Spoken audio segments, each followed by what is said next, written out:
Assalamualaikum warahmatullahi wabarakatuh. Halo anak-anak kelas 7 semuanya. Berjumpa lagi dengan saya Bu Ernity Asfatna nih. Hari ini kita akan melanjutkan materi prakarya, yaitu berupa teknik pengolahan pangan. Teknik pengolahan pangan ini dibedakan menjadi dua, yaitu yang basah dan teknik pengolahan yang kering. Coba kita pelajari. Yang pertama adalah teknik pengolahan makanan panas basah yang disebut sebagai moist head. Moist head itu ada beberapa. Yang pertama ada teknik mengukus atau steaming, memasak bahan makanan dengan uap air mendidih. Jadi ada pembatasnya seperti ini, seperti ketika mengukus dumpling atau mengukus nasi dan lain-lain. Kemudian yang kedua adalah teknik merebus dengan sedikit cairan atau braising. Teknik merebus bahan makanan dengan sedikit cairan dalam panci tertutup dengan api kecil secara perlahan-lahan. Jadi hanya dengan sedikit cairan seperti ini. Jadi biasanya nanti pada panci tertutup ini jadi istilahnya diungkep tapi dalam keadaan boleh tertutup. Jadi cairannya hanya diberi sedikit cairan saja.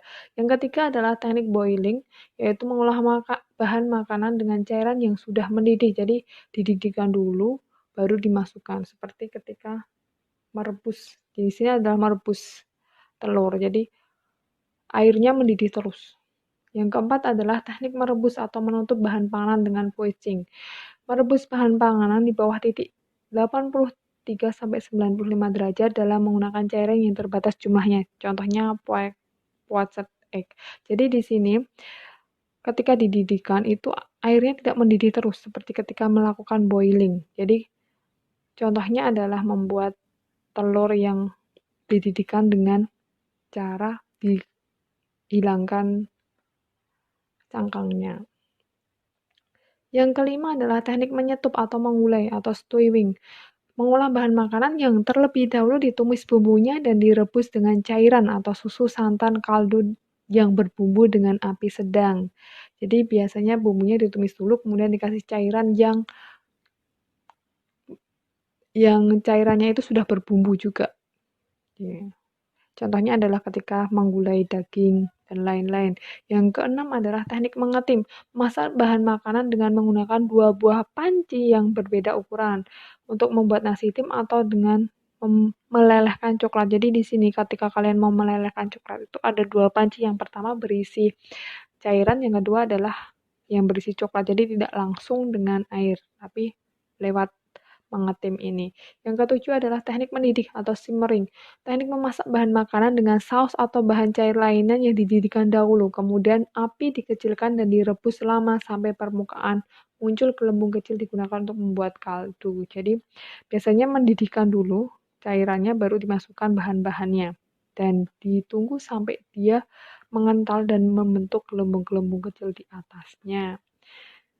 Selanjutnya adalah teknik pengolahan makanan panas kering atau dry heat cooking. Ini ada yang pertama adalah teknik menggoreng dengan minyak banyak atau deep frying. Memasak makanan dengan menggunakan minyak atau lemak yang banyak hingga bahan makanan benar-benar terendam sehingga menghasilkan hasil yang kering dan crispy. Jadi kalau kalian ingin menggoreng sesuatu yang hasilnya crispy, minyaknya harus penuh dan harus terendam semuanya. Yang kedua adalah teknik menggoreng dengan minyak sedikit atau shallow frying.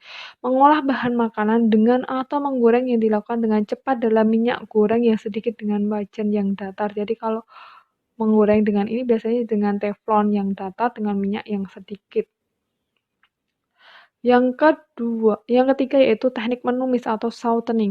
Teknik memasak dengan menggunakan sedikit minyak olahan dan bahan makanan yang dipotong kecil atau diiris tipis dan dikerjakan dalam waktu cepat dan diberi cairan sedikit. Jadi kalau menumis itu pertama biasanya bumbunya ditumis dulu, kemudian dimasukkan cairan sedikit baru diberi bahannya. Yang keempat yaitu teknik memanggang atau baking. Pengolahan makanan di dalam oven yang dengan panas dari segala arah tanpa menggunakan minyak atau air. Jadi biasanya dengan cara mengoven atau nama lainnya di oven yaitu dengan ketika kita membuat roti, kue, kering dan lain-lain.